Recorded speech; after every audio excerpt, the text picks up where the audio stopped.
On ne rétablit pas l'autorité parce qu'on tape du poing sur la table ou qu'on met des uniformes aux élèves. Il y a toute une culture derrière l'uniforme britannique. Il y a toute une culture derrière les cours d'empathie à la nordique. Et c'est pas en singeant ces gens-là qu'on va régler le problème. C'est très nébuleux ce qu'il y a derrière tout ça. Qui est capable aujourd'hui de définir exactement ce qu'il y a derrière la notion d'empathie, de bienveillance à l'école? Moi, il me semble que la mission de l'école, c'est d'instruire les enfants. L'autocritique n'est pas un exercice très apprécié par les enseignants. Il se trouve qu'aujourd'hui, l'éducation nationale a mis en place un programme de lutte contre la fracture numérique. Alors, quand je dis aujourd'hui, ça date d'une dizaine d'années, ça date du ministère de Madame Najat Vallaud-Belkacem et a été prise d'une véritable frénésie numérique. Et donc, il a fallu équiper toutes les écoles de France. Enfin, c'était vraiment, le discours, c'était un discours totalitaire.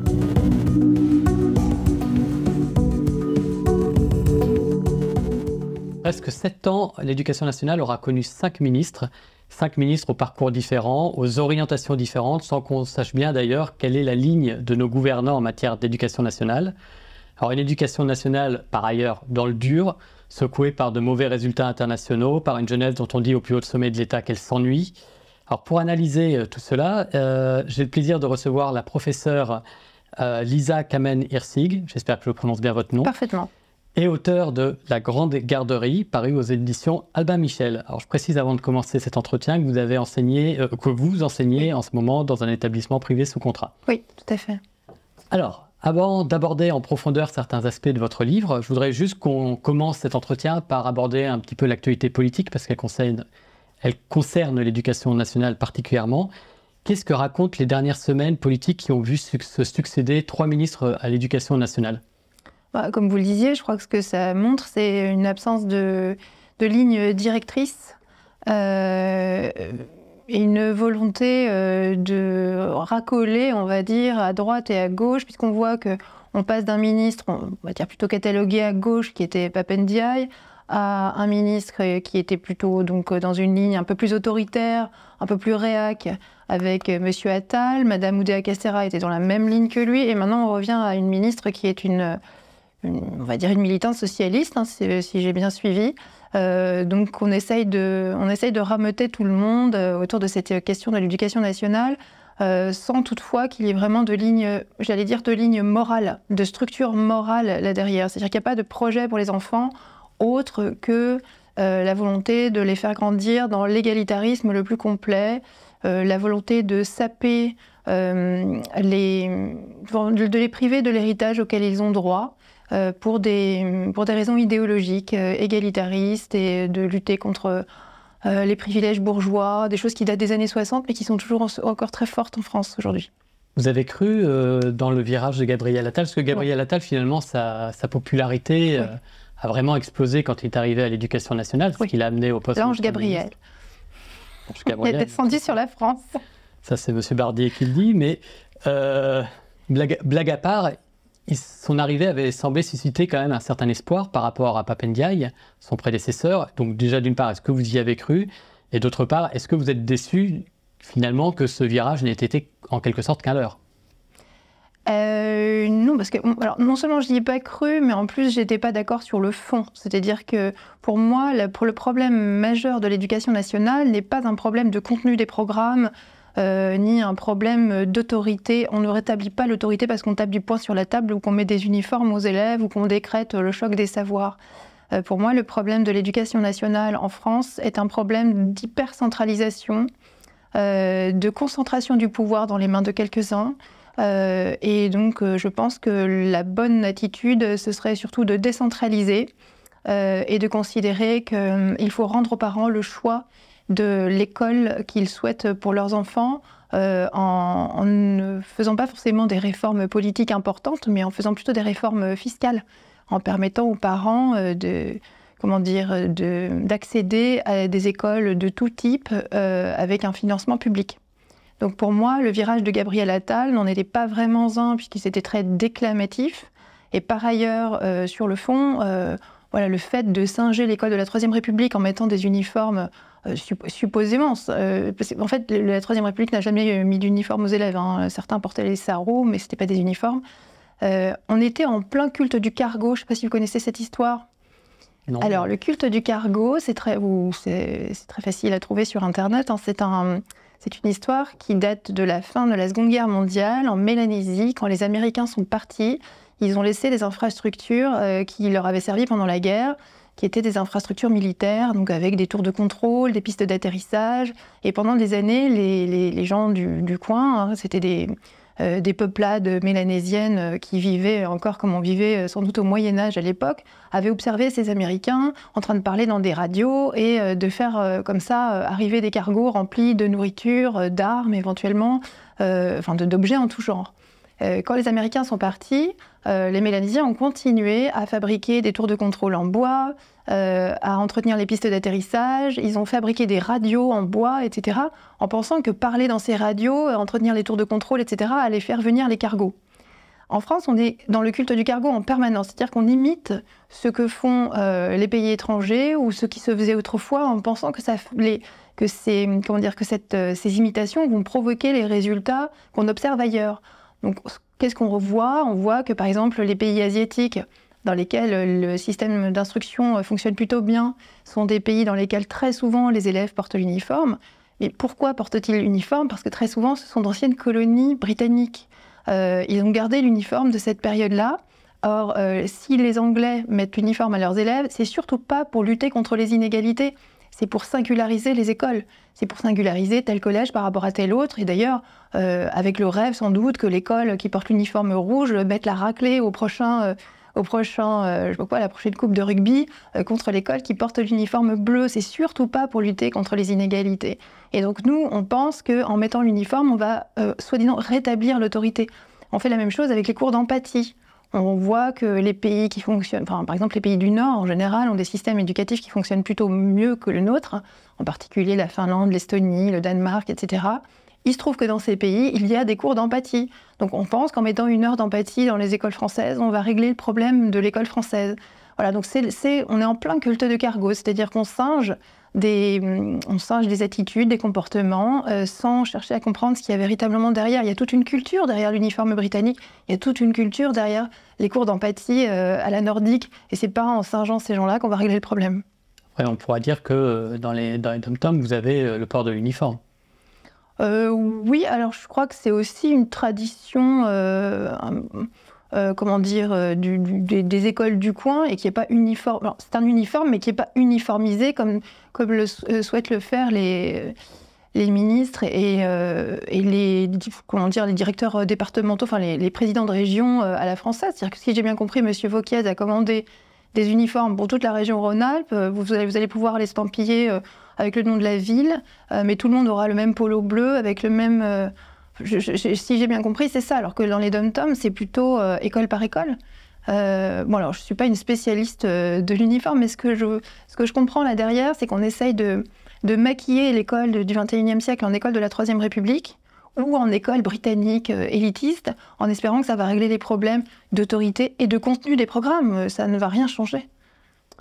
Alors, qu'est-ce qu'on a le plus reproché à la ministre, l'éphémère ministre de l'Éducation nationale, Amélie Oudéa-Castéra, je vais y arriver, d'avoir placé ses enfants dans le privé ou d'avoir très mal communiqué sur le sujet? En fait, pourquoi je pose la question? Parce que finalement, Pape Ndiaye, précédemment, avait ses enfants dans le privé. Oui.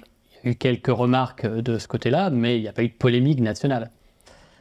Oui, alors il se trouve que l'établissement qu'avait choisi Mme Oudéa-Castéra pour ses enfants est un établissement catholique. C'est ça, et connu pour ça. L'école alsacienne est considérée comme neutre, je crois, religieusement. Mme Oudéa-Castéra est entachée dès le départ d'un péché de bourgeoisie, avec son parcours à elle, son statut de mère de famille, j'allais dire nombreuse. En France, avoir 3 enfants, c'est être mère de famille nombreuse. Mais oui, je pense qu'il y a une conjonction de gaffes et en plus, elle n'a pas été seulement défendue même par son propre camp. Je pense qu'elle a mal géré la situation et les syndicats ont voulu sa peau tout de suite. Et ce que les syndicats veulent en France, difficile d'y échapper. Les syndicats à l'éducation nationale, c'est quand même très très puissant.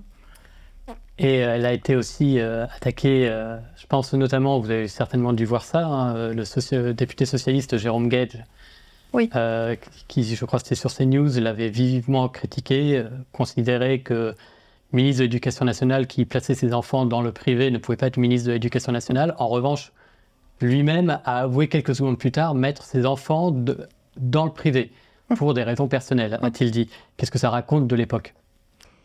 Alors, j'ai écrit un article dans le Figaro il n'y a pas très longtemps là-dessus. C'est une expérience que nous vivons tous, quasiment tous, dans les écoles privées sous contrat, hein, qui sont à 97% catholiques. On fait la morale aux gens qui mettent leurs enfants dans ces écoles-là, on fait la morale aux enseignants qui enseignent dans ces écoles-là, et quelques semaines, quelques mois plus tard, vous vous rendez compte que tous vos amis qui sont tous très à gauche en général, hein, quand ils font cette morale-là, mettent leurs enfants, le jour où ils en ont, mettent leurs enfants dans les écoles privées catholiques aussi, évidemment en ne le disant pas forcément haut et fort, mais c'est vraiment faites ce que je dis, mais pas ce que je fais.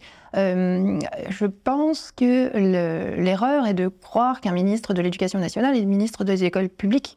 Or, un ministre de l'Éducation nationale est ministre des écoles publiques, des écoles privées sous contrat, des écoles privées hors contrat, et même de l'instruction en famille, puisque tout ça concourt à l'instruction des enfants. En France, il y a une obligation qui est l'obligation d'instruire ses enfants, pas d'obligation de scolariser ses enfants.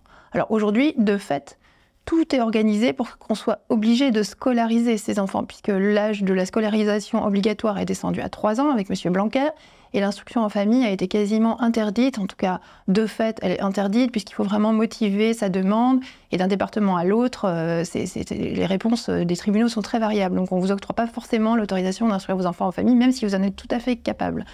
Or, je pense que, idéalement, on devrait tous concourir à instruire les enfants avec un système d'inspection pour être sûr que ce soit bien fait, qu'il n'y ait pas des enfants qui échappent à l'instruction. Hein, par exemple, quand on est instruit en famille, qu'il y ait des inspecteurs qui passent régulièrement pour voir que les enfants le sont bien, pour vérifier que, voilà, qu'il n'y a pas de maltraitance, qu'ils ont par ailleurs des moyens d'être mis en contact avec d'autres enfants, en faisant du sport, en participant à des activités culturelles, etc. Mais il me semble qu'être ministre de l'Éducation nationale, c'est pas être ministre des écoles publiques uniquement. Voilà, qu'on devrait tous concourir au même but, qui est d'instruire les enfants le mieux possible. Et on ne peut pas... il est très présomptueux, je crois, de penser qu'un système peut répondre aux besoins de chacun. Alors, je vous propose d'aborder maintenant votre livre et dans une première partie, l'aspect pédagogique, le pédagogisme, dont vous dites qu'il fait des ravages. Vous expliquez notamment, vous parlez du remplacement du prof par le coach en éducation, ça, je vous cite, en développement de l'épanouissement personnel. Vous évoquez même des gourous à un certain moment. Et à quel point vous grossissez le trait, à quel point le professeur a vraiment vu sa fonction changer au fil des années, parce que c'est vrai que à vous lire, on trouve ça, c'est presque stupéfiant. Il y a des moments, donc on se dit bien que vous devez quand même un petit peu grossir le trait.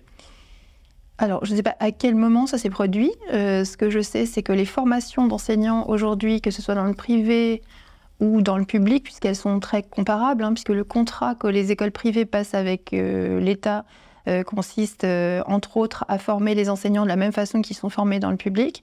Les formations aujourd'hui sont très orientées sur la bienveillance, le développement personnel de l'enfant, des choses qui sont calquées sur des méthodes qui sont utilisées dans les entreprises aujourd'hui pour le développement personnel. On a effectivement des séances de coaching, où on encourage les enfants à exprimer leurs émotions le matin en arrivant, avec des systèmes de couleurs, de gommettes. C'est pas du tout une invention. Vous allez sur Internet, vous tapez bienveillance à l'école, vous avez des centaines de vidéos d'enseignants qui sont très fiers de montrer que le matin, ils font check avec leurs élèves en leur demandant quelle est la couleur de leurs émotions ce matin-là, etc. Il y a des livres qui ont un succès fou, qui sont diffusés dans les écoles, où on montre on montre aux enseignants comment pratiquer la méditation en pleine conscience, le yoga. Les cours d'empathie qu'on veut mettre en place en France, à la rentrée prochaine, sont basés sur la même idée, que tout part du contrôle de soi-même, qu'on peut se développer, qu'on peut développer toutes ce qu'on appelle les soft skills, qui sont aujourd'hui très mal définies. C'est très nébuleux ce qu'il y a derrière tout ça. Qui est capable aujourd'hui de définir exactement ce qu'il y a derrière la notion d'empathie, derrière la notion de bienveillance à l'école? Moi, il me semble que la mission de l'école, c'est d'instruire les enfants, de leur donner le savoir, et que c'est par le savoir, par exemple par la littérature, qu'on devient empathique, qu'on peut vivre d'autres vies que la sienne. C'est pas en disant aux enfants massez votre voisin ou je sais pas quoi, dis-moi quelle est la couleur de tes émotions ce matin. Mais justement, parce que vous parlez de savoir, donc moi j'ai envie de citer une collègue, à un moment vous citez une collègue qui s'est vue entendre dire en formation, donc là je la cite, oui. Vous ne devez pas transmettre, oui. Vous ne devez pas être quelqu'un qui sait au milieu de personnes qui ne savent pas. Tout à fait. Ça paraît quand même assez sidérant. Ah non, quel est le but final de ceux qui vous forment? Quelle définition ils veulent donner au rôle de professeur? Et juste aussi, comment ça se fait que personne n'ait pu arrêter ce qui apparaît être une légère dérive? Ce sont des gens qui aujourd'hui ont un certain âge, qui ont été formés eux-mêmes dans les années 70-80 par des gourous du pédagogisme qui opèrent aujourd'hui dans ces centres de formation et qui ont entre leurs mains des jeunes gens qui ont une vingtaine d'années, qui sont, on va dire, dans une espèce de post-adolescence et encore donc très formatable ou très malléable. Et voilà, la citation que vous donnez, je l'ai reprise mot à mot d'une de mes jeunes collègues qui a aujourd'hui 25 ans, mais elle m'a raconté ça, ça fait 4-5 ans.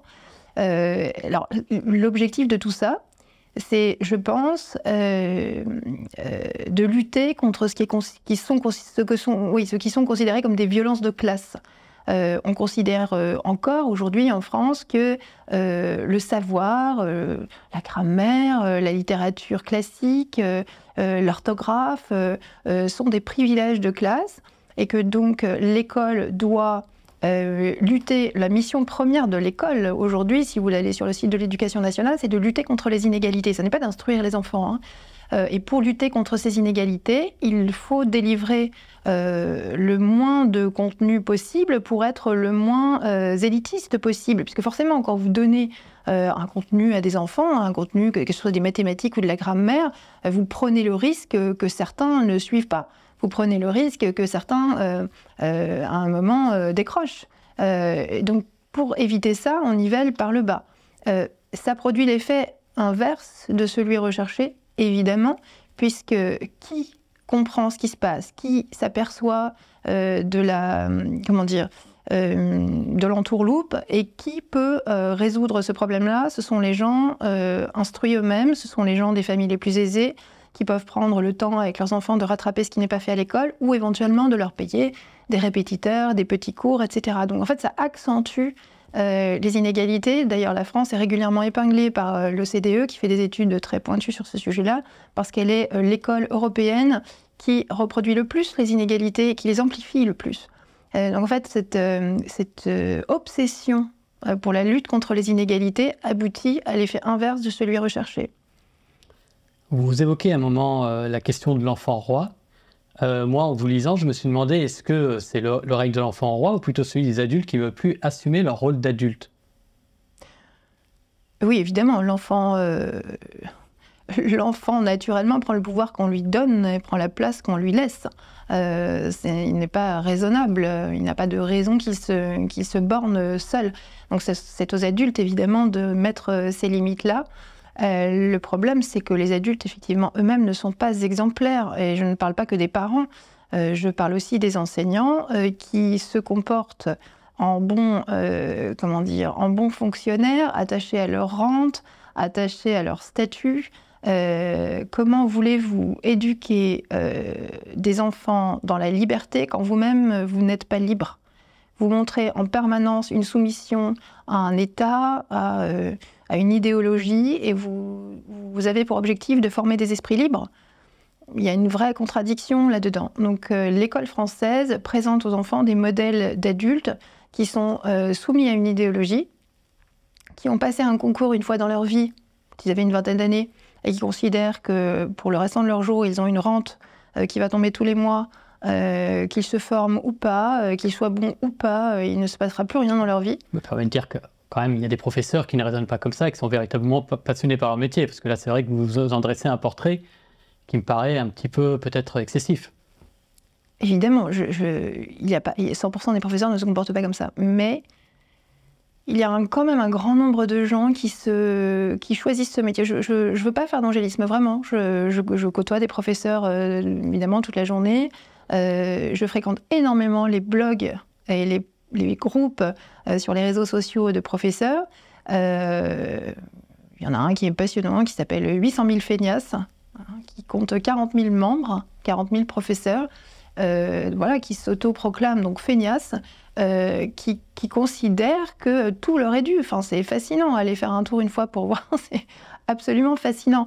Et autour de moi, c'est vrai qu'il y a un très grand nombre d'enseignants qui considèrent qu'ils sont maltraités par la société, par l'État, par les parents, par les enfants bientôt. Est-ce qu'ils regardent quels sont leurs propres défauts? Et j'en suis pas sûre. Hein. L'autocritique n'est pas un exercice très apprécié par les enseignants. Alors, évidemment, je peux pas jeter toute l'institution en bloc. Enfin, l'institution, je la jetterais volontiers en bloc. Moi, ce que je pense, c'est qu'il faut sauver des individus là-dedans. Mais ces individus qu'on pourrait sauver dans cette institution, je pense qu'ils seraient volontiers partants pour une autre aventure que celle du fonctionnariat. Je pense que ce serait une bonne façon de trier le bon grain de livret. Ce serait de proposer à ces enseignants de changer de statut et de voir qui est partant pour l'aventure, qui est partant pour se remettre en question, être évalué par les élèves, par les parents, par les écoles. Voilà, quelle est la transparence des résultats d'un enseignant ou d'une école aujourd'hui? Les parents mettent leurs enfants dans une école, l'école d'en bas de chez eux, parce qu'ils sont tankés là par la carte scolaire. Comment savent-ils quels sont les résultats de cette école? Comment savent-ils qui sont les bons professeurs, qui sont les mauvais professeurs?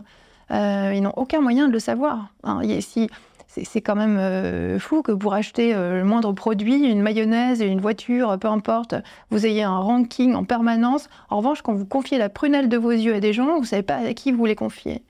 Des gens qui ont passé un concours des années avant et à qui vous confiez vos enfants comme ça, toute la journée, 6-7 heures par jour, parfois plus quand ils vont à l'étude le soir, sans savoir à qui vous les confiez.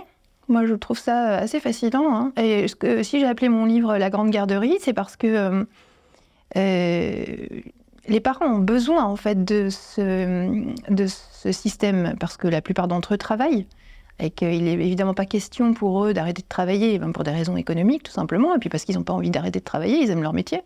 Donc il faut bien un endroit pour pouvoir confier ses enfants. Si vraiment ils allaient mettre le nez dans ce que font leurs enfants toute la journée, il y a un grand nombre d'entre eux qui auraient très envie, je pense, de les reprendre, de les retirer de l'école et de les garder à la maison. Donc en fait, il y a une forme de post-justification de leur part au fait de confier leurs enfants à cette institution qui aujourd'hui se comporte comme une grande garderie, c'est-à-dire qui divertit agréablement les enfants, mais ça se limite à ça.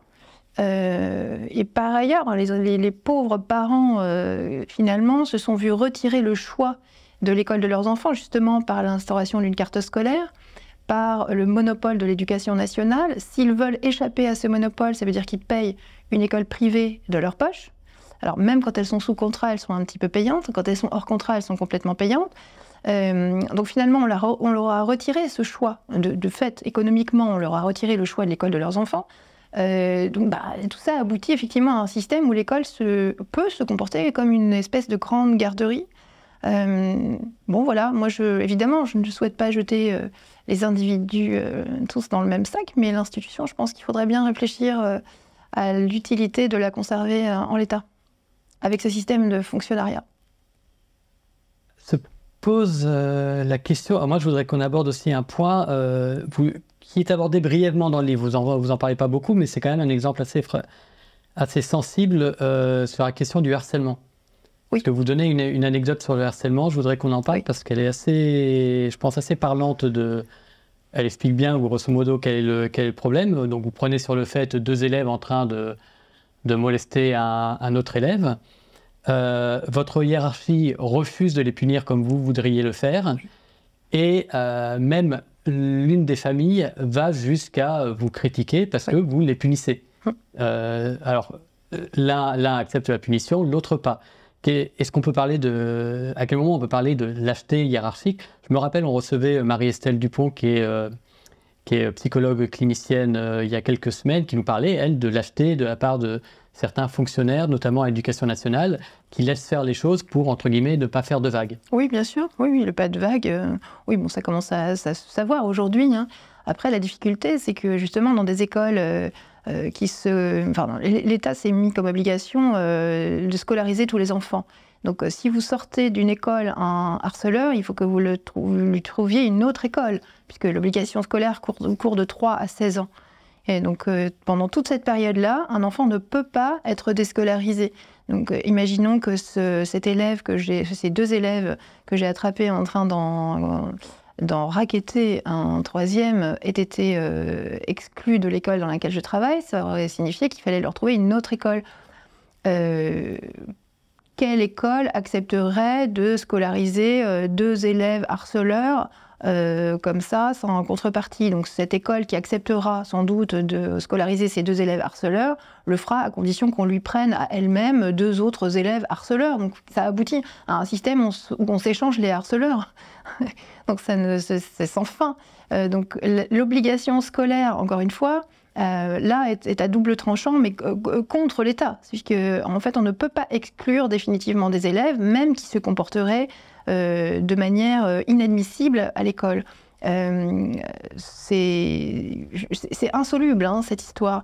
Et ça provoque pour les chefs d'établissement des problèmes tellement complexes, administratifs, politiques, d'avancement pour eux, ensuite d'avancement hiérarchique, etc., qui effectivement, ils préfèrent éteindre l'affaire que d'en parler. Et moi, effectivement, on m'a rétorqué que si je voulais faire exclure ces élèves, on allait se retrouver avec l'inspecteur sur le dos, quoi. Il allait falloir lui expliquer pourquoi on voulait exclure des élèves. Moi, j'étais tout à fait prête à lui expliquer, mais mon chef d'établissement ne l'était pas à l'époque. Donc voilà, on finit par garder ces enfants en les punissant le moins possible, en considérant qu'ils ne sont que des enfants et que ça va s'arranger tout seul. Il n'y a aucune chance que ça s'arrange tout seul. Un enfant qui harcèle à 10 ans harcèlera à 14 s'il n'est pas repris, je veux dire, si on n'arrive pas à régler le problème jeune, ça ne se réglera pas tout seul. Justement, qu'est-ce qu'il faudrait faire? Quelles seraient les pistes de... Moi, je pense qu'il y a un grand nombre d'élèves, après un certain âge, qui n'ont plus envie d'être à l'école, que le dogme de l'école obligatoire jusqu'à 16 ans devrait être revu. Donc, qu'il y a beaucoup d'enfants qui s'ennuient à l'école, qui deviennent violents, qui deviennent dépressifs parfois, parce que le cul sur une chaise 8 heures par jour à écouter des professeurs parler de chimie, de mathématiques et de philosophie quand on a 15-16 ans et qu'on n'a qu'une envie, c'est de faire des choses finalement, je sais pas, d'apprendre un métier ou en tout cas de ne pas être là. Ça peut provoquer la violence, un grand mal-être et parfois des dépressions. Donc je pense déjà qu'il faudrait reconsidérer la durée de l'obligation scolaire. Il y a des pays dans lesquels l'obligation scolaire court moins longtemps et dans lesquels on favorise l'apprentissage ou la formation duale avec des entreprises, ce qui n'empêche pas ensuite les enfants de revenir, les jeunes gens, de revenir vers des formations plus longues après. Hein, je sais pas, vous apprenez la ferronnerie ou le jardinage, vous montez une entreprise à 20 ans, à 22 ans, vous retournez apprendre la gestion, la comptabilité, le marketing, pourquoi pas. Mais au moins, entre 14 et 20 ans, vous avez travaillé, vous avez appris un métier, vous êtes satisfait de ce que vous faites des choses dont vous êtes fier, votre famille est fière, etc. Ce qui n'est pas le cas des gamins qui restent à l'école jusqu'à 16 ou 17 ans pour aller passer des examens qui ne leur ont pas forcément, entreprendre des études longues un peu par défaut, parfois, hein, pour faire des choses... justement, aller apprendre le marketing quand ça ne nous intéresse pas, ou aller prendre la sociologie... quel intérêt. Donc je pense que déjà, il faut reconsidérer l'obligation scolaire, la longueur de la scolarité obligatoire. Ensuite, il faut pouvoir exclure des élèves qui harcèlent, qui sont multi-harceleurs, dont on sait qu'ils n'ont aucune capacité à rester en classe et à être acceptés par leurs camarades et à bien se comporter. Et c'est aux parents de trouver une solution. C'est aux parents de trouver une solution, pourquoi pas de les instruire en famille. S'ils sont incompatibles avec le milieu scolaire, il faut en tirer les conclusions, il faut les sortir de l'école.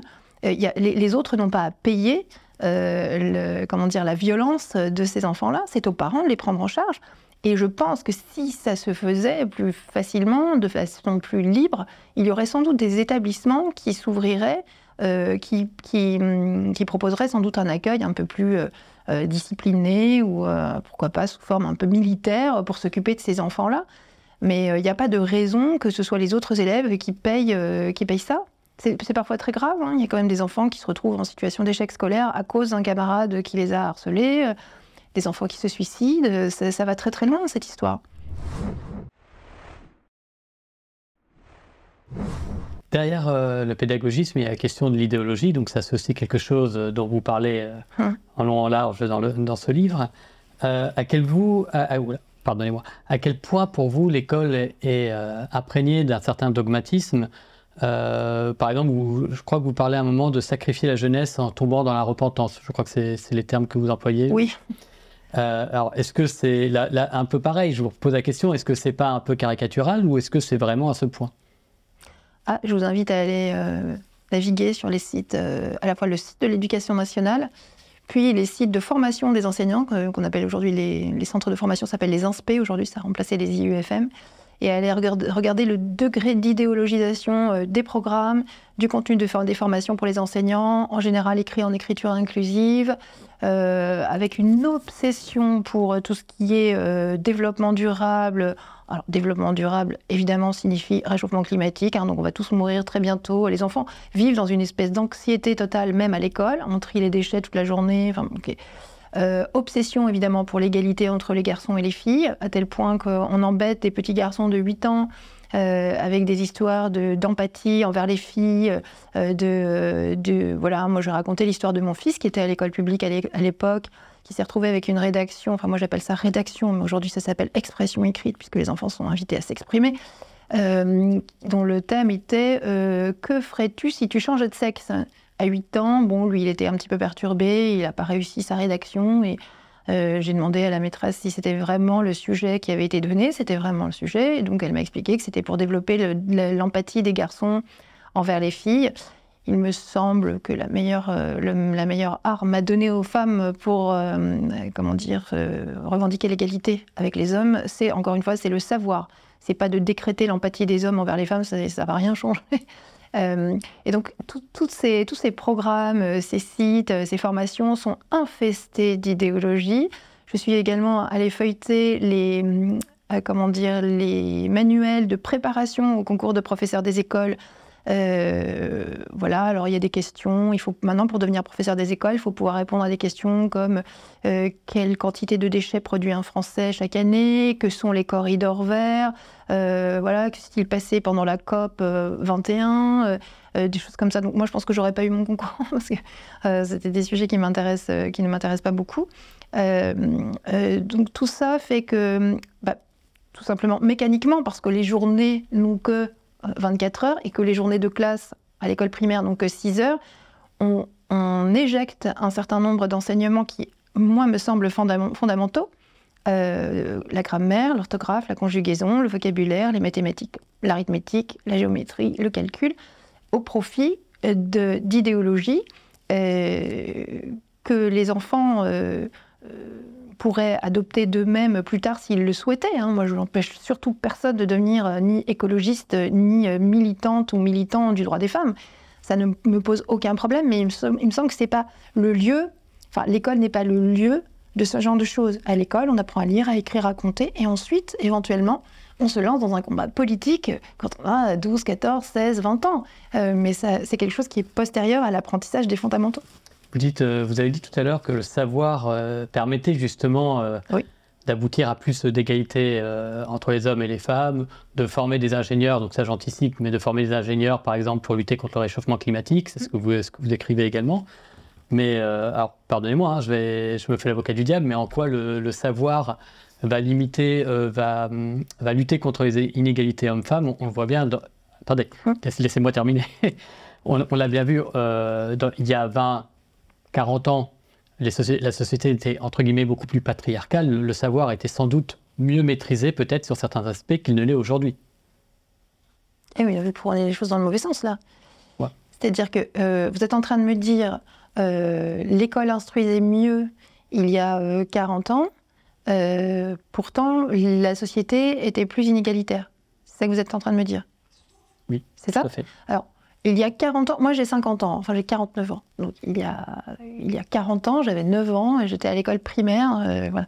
Le savoir était effectivement un peu mieux dispensé, même si l'idéologie était déjà là. Moi j'ai subi déjà des exposés, je me souviens des exposés en histoire et en géographie où je devais montrer qu'il y avait des riches qui se gobergeaient sur le dos des pauvres, déjà à l'époque. comment dire, l'égalité entre les garçons et les filles était déjà réalisée. Il y a 40 ans, moi j'ai jamais, petite fille, je n'ai jamais ressenti à aucun moment de ma vie de petite fille, de jeune femme, qu'on m'empêchait d'exercer un métier parce que j'étais une femme, qu'on m'empêchait de choisir une voie des études parce que j'étais une femme. Je fais partie de la génération dans laquelle il y a une majorité d'avocates, de médecins femmes, de juges femmes. Je crois que chez les médecins, maintenant, c'est 2/3 de femmes. Chez les avocats, c'est 3/4. Chez les juges, c'est 3/4. Qu'on ne me fasse pas croire que les femmes qui ont mon âge aujourd'hui ont subi l'oppression patriarcale. Je parle de milieux, on va dire, normaux. Évidemment, si j'étais née dans une famille musulmane et qu'on m'avait collé un voile à 8 ans sur la tête, je ne dirais pas ça.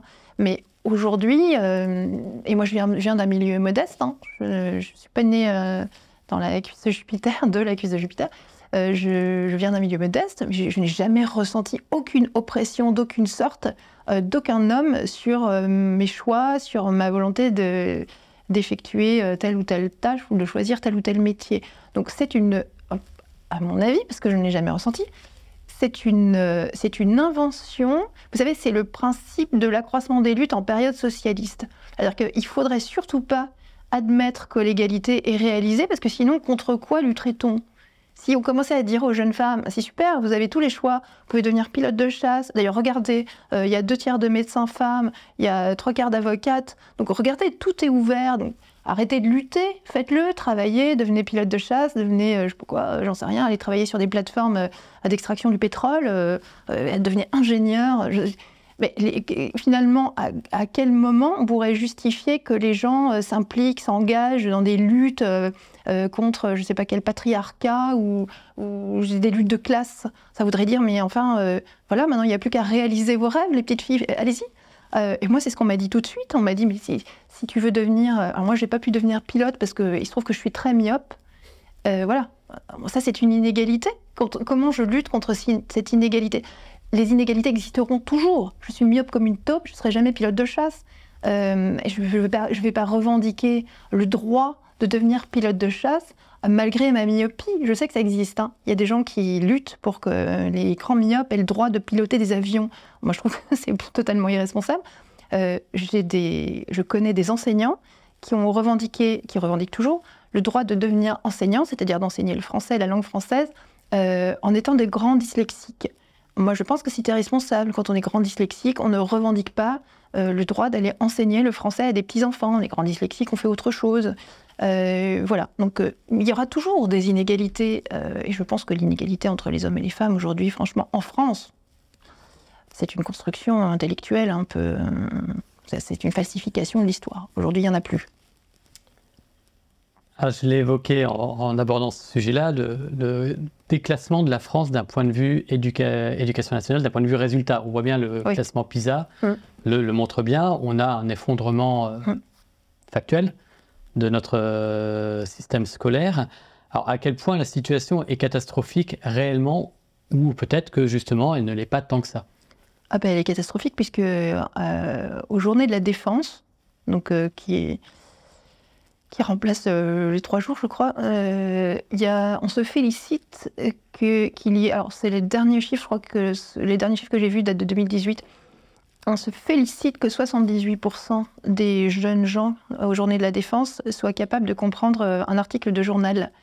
Alors, je ne vois pas pourquoi on s'en félicite, parce que si 78% comprennent l'article, ça veut dire qu'il y en a quand même, si je compte bien, 22% qui ne le comprennent pas, ce qui fait quand même un Français sur 5 qui ne comprend pas un article de journal. On ne parle pas de grande littérature, hein, on ne leur donne pas du Flaubert ou du Maupassant, on leur donne des articles de journaux. Et donc, c'est catastrophique. On parle de lycéens, c'est des gens, les Journées de la Défense, oui, c'est des gens qui ont, je sais pas quoi, 18 ans, par là. Oui, bien sûr, on ne donne pas ça à des élèves de 10 ans. Alors, c'est pareil, mais c'est pas moi qui le dis, hein. Je crois que c'est M. Macron, il n'y a pas très longtemps, qui déplorait qu'un quart des élèves de 6e, qui entrent en 6e, ne sachent pas lire. Oui, voilà, donc c'est catastrophique. Le déclassement n'est pas non plus une vue de l'esprit. Et quand il y a un quart des enfants de 11 ans qui ne savent pas lire correctement, c'est qu'il y a un vrai problème. Mais encore une fois, quand on a comment dire, remplacer l'enseignement des fondamentaux par des enseignements idéologiques, on ne peut pas être surpris du résultat, c'est normal. Le temps n'est pas extensible. Quand vous avez les élèves, moi j'ai des élèves 6 heures par jour, c'est très court, 6 heures pour apprendre à un enfant à lire, à écrire, à compter, l'histoire de son pays, la géographie de son pays. C'est très court. Et je me posais la question du numérique, parce que là aussi vous l'abordez. Est-ce que cet outil, ça peut être un allié pour le développement de l'école, ou au contraire, c'est plutôt une contrainte, c'est plutôt quelque chose qui déstructure? Alors pourquoi je pose la question? Bien évidemment, on a eu beaucoup d'études sur les effets du numérique sur les petits jeunes, et pourtant, sur les petits enfants. Et pourtant, l'éducation nationale, peut-être moins le cas maintenant, ça c'est vous qui allez me répondre, mais en tout cas les 10 dernières années a vraiment insisté, mise en place de tablettes, des tableaux numériques, ça vous en parlez aussi. Est-ce que ça marche, ou au contraire, est-ce que c'est une mauvaise idée? Moi je suis pour la liberté, toujours, tout le temps, partout. Donc si des écoles veulent se créer avec, en mettant des tableaux numériques interactifs et en donnant des tablettes aux enfants, il faut que ça puisse exister. Mais il faut encore une fois que les parents puissent choisir ces écoles ou pas. Il se trouve qu'aujourd'hui, l'Éducation nationale a mis en place un programme de lutte contre la fracture numérique. Alors quand je dis aujourd'hui, ça date d'une dizaine d'années, ça date du ministère de Madame Najat Vallaud-Belkacem. Et a été prise d'une véritable frénésie numérique. Et donc il a fallu équiper toutes les écoles de France. Enfin, c'était vraiment, le discours, c'était un discours totalitaire. Que toutes les écoles de France devaient être équipées de tableaux numériques interactifs, de tablettes numériques. Les formations des enseignants devaient se faire par le numérique et pour le numérique, etc. C'était un délire pendant une dizaine d'années. On est en train de revenir un petit peu parce qu'on se rend compte que les pays qui ont choisi cette voie-là il y a quelques années ont plutôt des résultats en baisse. Et des pays qui avaient des bons résultats, comme la Suède par exemple, les élèves ont plutôt des résultats en baisse avec ça. Alors moi, je n'ai pas de dogme, je ne suis ni contre ni pour le numérique, je pense que c'est un outil, donc on doit l'utiliser comme on utilise n'importe quel outil, comme on utilise un crayon, comme on utilise, je ne sais pas quoi, la roue, ça doit être utilisé pour ce à quoi ça sert. Je pense quand même qu'en dessous d'un certain âge, on doit faire très attention, je dirais qu'à l'école primaire, c'est sans doute pas nécessaire. L'idée qui règne encore aujourd'hui, c'est qu'il y a une fracture numérique et qu'il faudrait lutter contre cette fracture numérique qui serait un des avatars des inégalités. Sauf que ce qu'on sait aujourd'hui, quand on regarde un peu plus précisément les choses, c'est que les enfants qui sont les plus équipés en matériel numérique, ordinateur, tablette, téléphone, etc., sont les enfants des familles les plus modestes et ceux qui réussissent le moins à l'école. Donc en réalité, la fracture numérique, elle est dans l'autre, elle existe, mais elle est dans l'autre sens, c'est-à-dire que les enfants qui sont privés d'écran sont plutôt ceux qui réussissent le mieux à l'école. Évidemment, parce qu'en fait, ils passent beaucoup plus de temps à lire, ils passent beaucoup plus de temps à discuter avec leurs parents, ils passent beaucoup plus de temps à, à visiter des musées, à jouer dehors, à faire du sport. Donc finalement, tout ça, ça favorise les apprentissages, bien évidemment, plus que si on vous mettait votre enfant toute la journée devant un écran de télévision ou devant une tablette. Donc la fracture numérique a été pendant longtemps le prétexte pour équiper toutes les écoles indifféremment d'écran et mettre tous les enfants devant des programmes. Moi, il y a eu une époque où je recevais, je sais pas, je dirais 3 à 4 manuels équipés de DVD, etc. par semaine, qui me promettaient qu'avec ça, mes élèves ne s'ennuieraient plus jamais, qu'avec ça, tous les apprentissages seraient tellement ludiques, qu'ils en redemanderaient, qu'ils redemanderaient des cours de conjugaison. Évidemment, les enfants ne sont pas dupes. Ils voient très bien en fait qu'on maquille des apprentissages en jeux vidéo et qu'on essaye de les piéger avec ça. Voilà. Moi, je dis souvent que je pense qu'on peut faire l'école sous un arbre, on peut faire l'école partout, on peut faire l'école sous un arbre, on peut faire l'école dans une classe, on peut faire l'école à la maison. L'idée, c'est quand même au départ de maîtriser soi-même les savoirs qu'on veut transmettre et de les transmettre avec passion et avec patience. L'idée du numérique aussi, c'est que tout va aller plus vite. C'est que les enfants vont s'approprier les choses parce que c'est ludique, parce que c'est joli, Et en fait, c'est pas ça qui se passe, c'est que les enfants ont besoin d'avoir un adulte qui les guide. Ils font leur miel avec tous les gens qu'ils rencontrent dans leur vie. Voilà, un professeur autoritaire, un professeur un peu plus cool, quelqu'un qui aime la littérature, un autre qui va aimer la chimie. Tout ça, voilà, ils vont faire leur miel avec tout ça. Voilà. Après, moi, je n'ai rien contre les outils informatiques. Je m'en sers comme tout le monde. Je suis sur les réseaux sociaux. J'ai un ordinateur à la maison. Je prépare beaucoup de choses pour mes élèves avec mon ordinateur. Je ne suis pas vent debout contre ça non plus. Je pense qu'à l'école primaire, c'est pas nécessaire. peut-être au collège, les initier un peu, pourquoi pas, au codage ou des choses comme ça, dans lesquelles il y a un aspect peut-être un petit peu plus technique. Leur expliquer comment je sais pas quoi, on utilise Internet, comment on fait une recherche sur Internet pour qu'elle soit efficace. Pourquoi pas l'école primaire, je ne suis pas sûre que ce soit très intéressant. Pour qu'un pays puisse fonctionner librement, pour qu'une démocratie fonctionne, il faut que les gens soient éduqués. J'ai rencontré, non pas des élèves, mais une multitude de petits individus formidablement intelligents, tous passionnés d'apprentissage. Un enfant de 10 ans ne rêve que d'une chose, c'est qu'on lui offre le monde.